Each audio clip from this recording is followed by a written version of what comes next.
This is Beverley, a teenager with a problem that's taken Britain by surprise.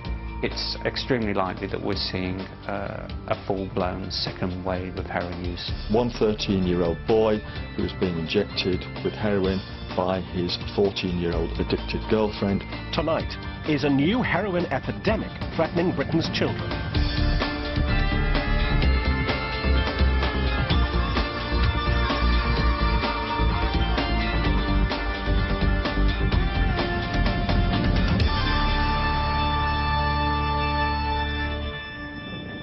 Beverley is 16 and lives in a small town in the northeast of England.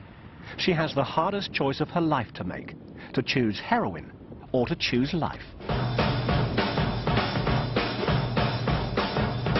Choose life, choose a job, choose a career, choose a family. The hit film Trainspotting was fiction, but Beverley's choice is for real.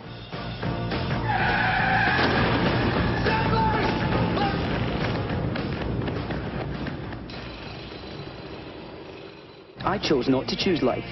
I chose something else. And the reasons? There are no reasons. Who needs reasons when you've got heroin?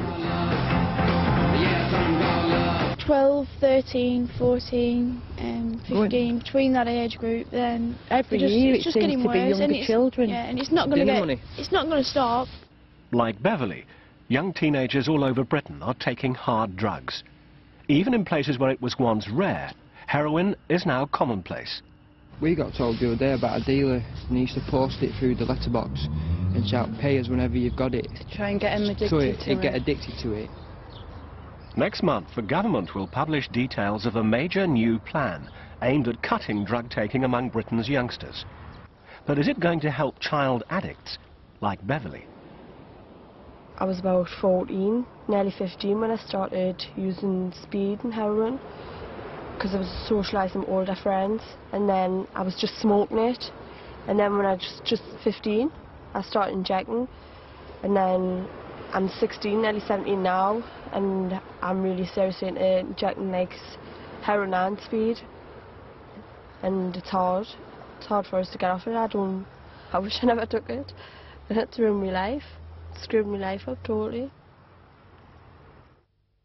Beverley's mother, Linda, has been trying to get help for her daughter, but so far with little success. There are few services for young addicts, and parents like Linda and her friend Lorna are left supporting each other. It means rows when Beverley is home and heartache when she's not. She needs help, and just asked for help. And there's no help.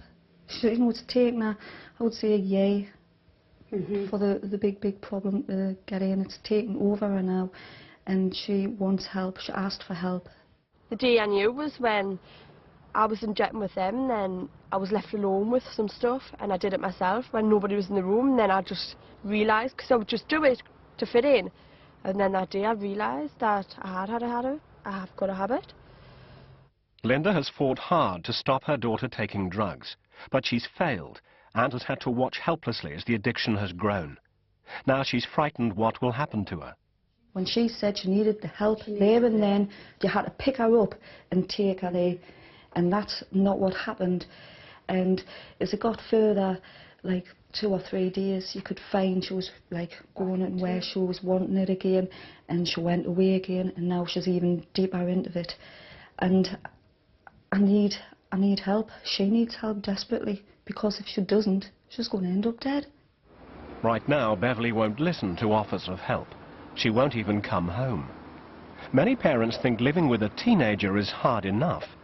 It's hell when they're a heroin addict. We took morphine, diamorphine, cyclazine, codeine, temazepam, nitrazepam, phenobarbital, sodium amytal, dextropropoxetine, methadone, nalbuphine, pethidine, pentazocine, buprenorphine, dextromoramide, chlormethiazole. My daughter is a crack and heroin addict, and we are seeing in my small rural town of Stratford-upon-Avon that very many youngsters in the last 12 months have gone on to heroin without even trying cannabis. It's far easier to get than cannabis. I could legitimately say 3 or 4 years ago that I'd not met a heroin addict that didn't start on something else. That is no longer the case. The dealers are pushing heroin at remarkably low prices. We're looking now dealing heroin in our major cities down to £2. 10 days ago, parents and teachers met the former chief constable who's advising the government on how to deal with the drug problem. So-called drug czar Keith Hellowell heard firsthand how heroin has moved out from the inner cities to small towns and to the countryside. In Vale House in Hertford, the stabilisation services, we have a number of young people who come into our day services, and they're as young as 10. Heroin use is rampant as well. Obviously, I haven't seen a 10-year-old on heroin, but it's 11, 12, 13, it is there. The age range of the children in North Notts is getting younger. We have lots of parents ring us up with children as young as 13, 14. It's not soft drugs, it's hard drugs, predominantly heroin. Preston in the northwest of England is typical of towns all over the country that have suddenly found themselves in the grip of heroin. But when mothers like Linda Park look for specialist help for their children, they say they've found none. Instead, Linda set up a family support group to try to fill the gap. It's one of a network that has sprung up all over Britain. When you find you've got this problem, this devil that's in your house, that's in your home, it's overtaken, you've got to start fighting. When I got to between 11 and 12, I started using cannabis and temazepams and things like that, and alcohol. And then by the time I was 14, 15, I started using amphetamines and ecstasy, and then by the time I was 15, I was hooked on heroin. Well, it's everywhere, isn't it? I mean, they know so many people, don't they? There's so many different areas of the town. Everybody knows somebody else. If you don't get it off Tommy, you get it off Jack, can't you? When I was at school, I didn't get much information whatsoever. They tried to warn you about not sniffing aerosols and things like that, but they never warned you about heroin or hard drugs that do damage you. They never warned us at all about that. They haven't been given very much information about heroin because the whole focus has been on cannabis and ecstasy and amphetamines, and you mustn't take drugs generally. So no one's really been talking about heroin. And then, of course, if you drop the price, if you make it very available, if you call it something else, you sell it as something smokable, you can, if you like, desensitise young people to the dangers of heroin. It's now 10 years since the government hammered home the message about the dangers of hard drugs like heroin. Just got a touch of fluid, mate. Everyone thinks they can control heroin until it starts to control them. I could give up tomorrow, couldn't I? Professor Parker studied the problem in the 80s. Now he's been asked by the government to find out if the second wave of heroin addiction is sweeping through Britain.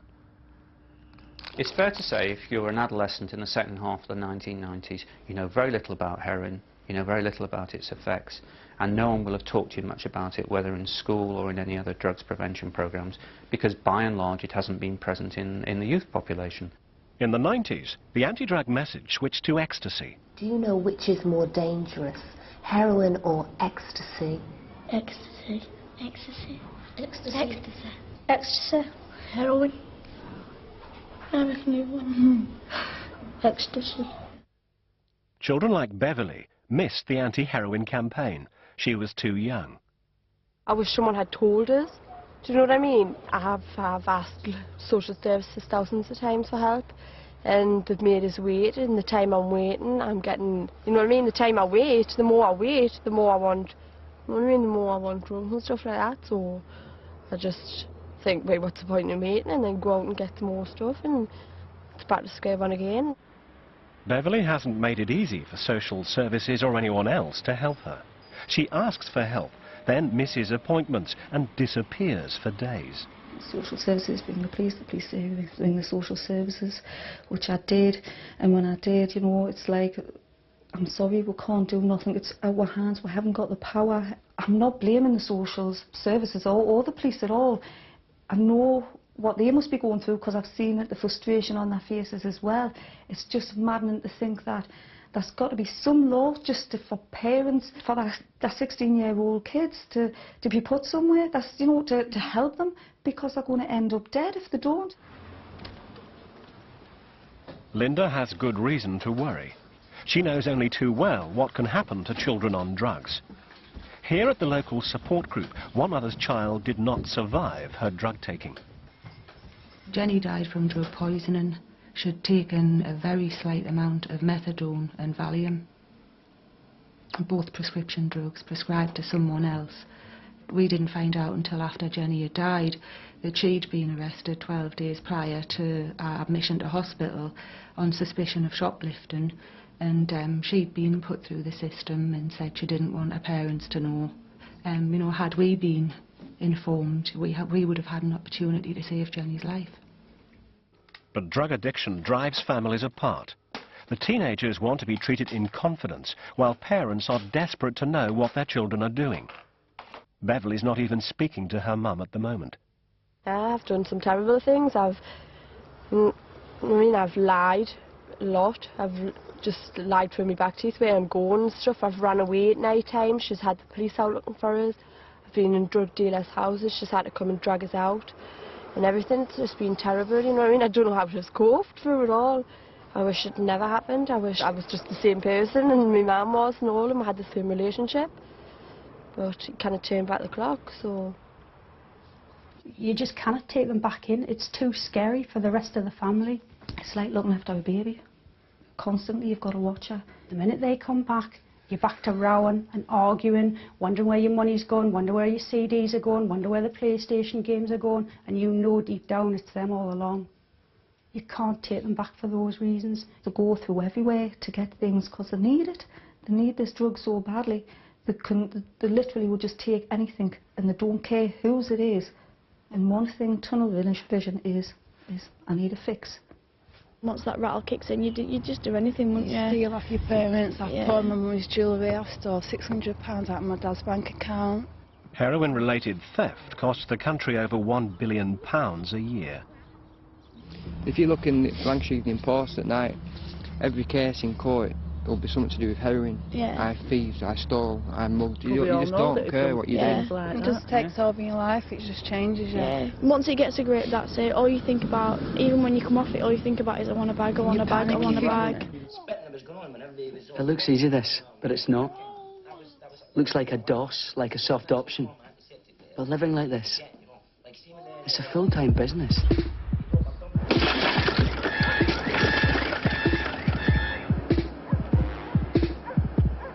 You can't trust them. Even when they're telling you they're telling the truth and you want to believe it, you can't, can you? No. As much as you want to, and it breaks your heart because there's that kid that you brought up that was a gem at one time, is now turned into this flaming monster. I think most parents now are finding themselves in a no-win situation. So I do know of parents who actually give the child £10 to go out and buy a bag of heroin. No, I didn't know that. I'd never heard of anybody doing that till today. And I don't know whether that's a good idea or it's not. Is that not just making things enormously easy for them? They feel it's a lesser of two evils. They don't want the child turning to crime, shoplifting, theft, burglaries. And I do know of some cases where the child has turned to prostitution. But some addicts would rather be on the street than suffer the pain of cold turkey or withdrawing from heroin. I can't stand the pain. Do you understand? Do you understand what I mean? Like the shivers and all that. With this I can just, it's not pain, I can just blank it out, but I feel horrible afterwards. You know, it only lasts 5 minutes this, and whereas taking it's for weeks. So I know which one I'd rather do. There's a very big problem in Preston at the moment, I think, as a parent. There are not enough facilities. The facilities that we have got, the community drug team, at the moment, they're overstretched. And there's got to be somewhere where you can take, especially the children, and they are only children. I went to see my doctor about getting off heroin, and I explained to him that I was doing like £50 a day habit, i.e. 5 bags a day habit. He told me he had the same problem. He was sipping 20 cups of tea a day, which was the same problem as me taking 5 bags of heroin a day. I went to see a drugs counsellor with my mum, And he said to my mum, there's nothing much I can do to help her anymore. I've tried to help her get off it. And the counsellor said, well, why don't you kick her out so she's no home, so she can reach rock bottom, and then so she'll be able to try and get off it herself. In Preston, like the rest of the country, drug services are still geared to dealing with older addicts. There are a growing number of young people presenting to the service, and we're trying to address that by the appointment of the young persons worker to develop a service specifically for young people. Preston may assess young addicts quickly, but the only local treatment centre is an adult drug dependence unit in Manchester. Only last Thursday I got a phone call, and one 13-year-old boy who was being injected with heroin by his 14-year-old addicted girlfriend were referred, and when I was on the phone about them later in the afternoon, they said, can you see another one? We're really not the ideal place, but we're one of the very few places in the country that can take young children. We have to be very careful how we treat them. We have to keep them away from the older patients that we have here in case they pick up too many bad habits. And it's with embarrassment really that we are being seen as being experts in the treatment of young drug users. I think they should make rehabs for young people, like just strictly between an age group, you know, like from say 11 to 18. So I don't think it's right mixing young people with old addicts and alcoholics and things like that. While local services do their best, some mothers have resorted to extreme measures to save their children from themselves. I actually know of a parent who's had to board the child's bedroom windows up. She doesn't want the child getting out through the window, and she doesn't want the dealers getting in through the windows. There's bolts and padlocks on the child's bedroom door. And this has been going on since Christmas. And how old's she, Linda? 16. 16. But that's common, isn't it? A lot of people do that, don't they? Lock them in, lock the windows.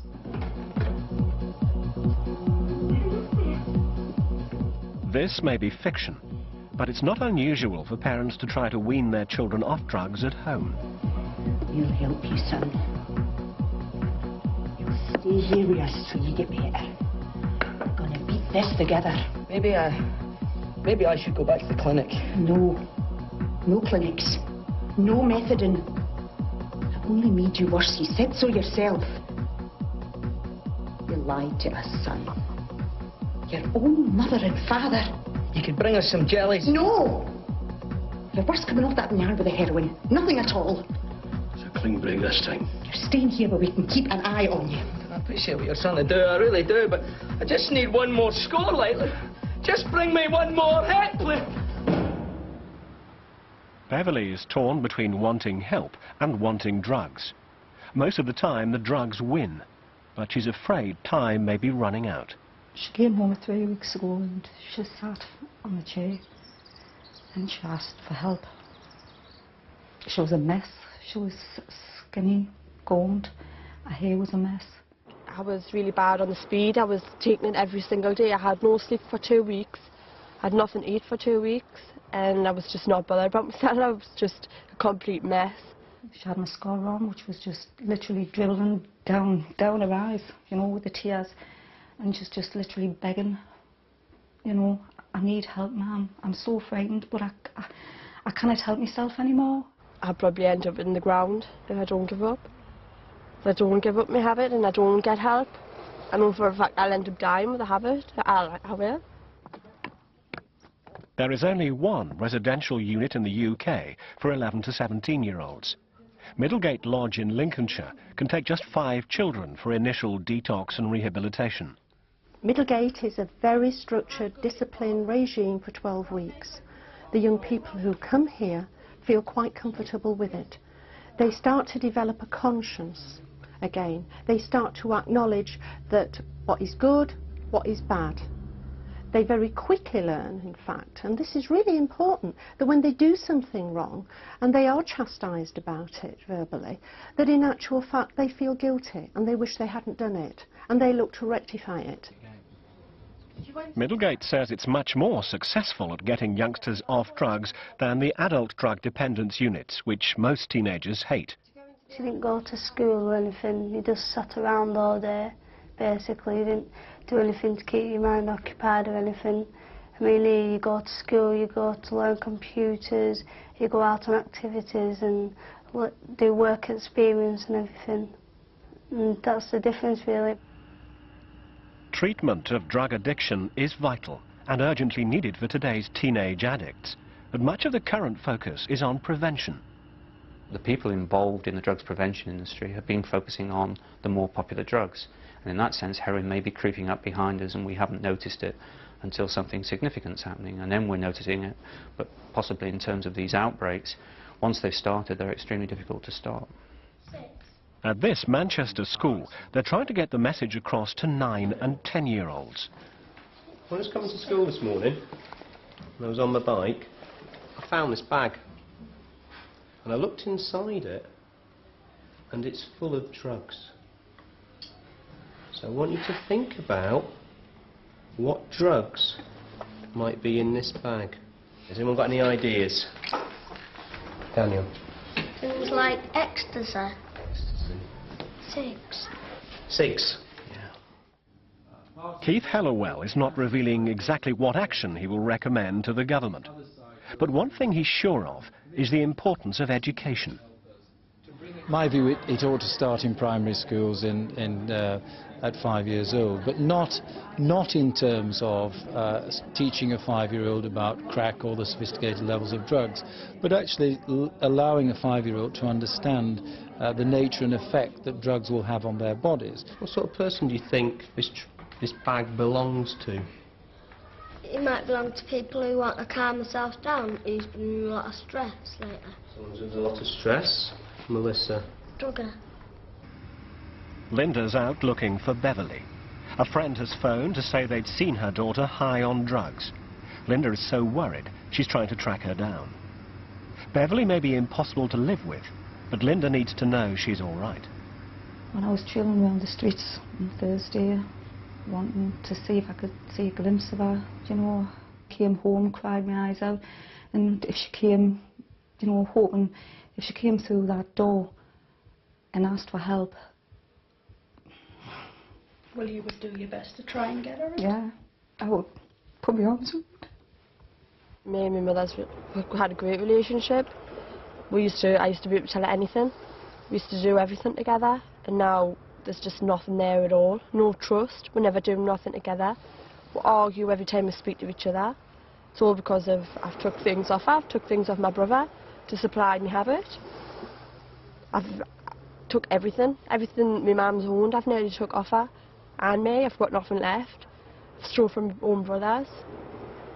And there's just no trust whatsoever. And it's going to take a very long time for us to build it up. It's hard enough for any drug addict to change their lifestyle. It's even harder for a young girl of 16 without any specialist treatment nearby. She needs really to find herself an adult that she can talk to, someone that she can trust, and she needs to sit down and really talk about her lifestyle and what she wants to do about changing it. It's nearly a week since Beverley was last seen. Out of the blue, she's turned up at home. Once again, she says she's had enough of drugs. But Beverley still needs help if she's to avoid becoming a casualty of the latest wave of heroin addiction. I think we've got an opportunity here, and if we can address services that will tackle this problem now, then we could get things in control. If we don't get control, then it may become not unusual to have 12, 13-year-old heroin addicts in the school playground. My family and that's been there to support us, but nothing else really. Do you know what I mean? And there's nothing like there behind, you know what I mean? Behind my family, there's nothing more, just your family, but they can only do so much. You know, there's just absolutely loads and loads and loads of things a 16-year-old kid can do with her life. And it's so hard watching someone, well, so beautiful, which is.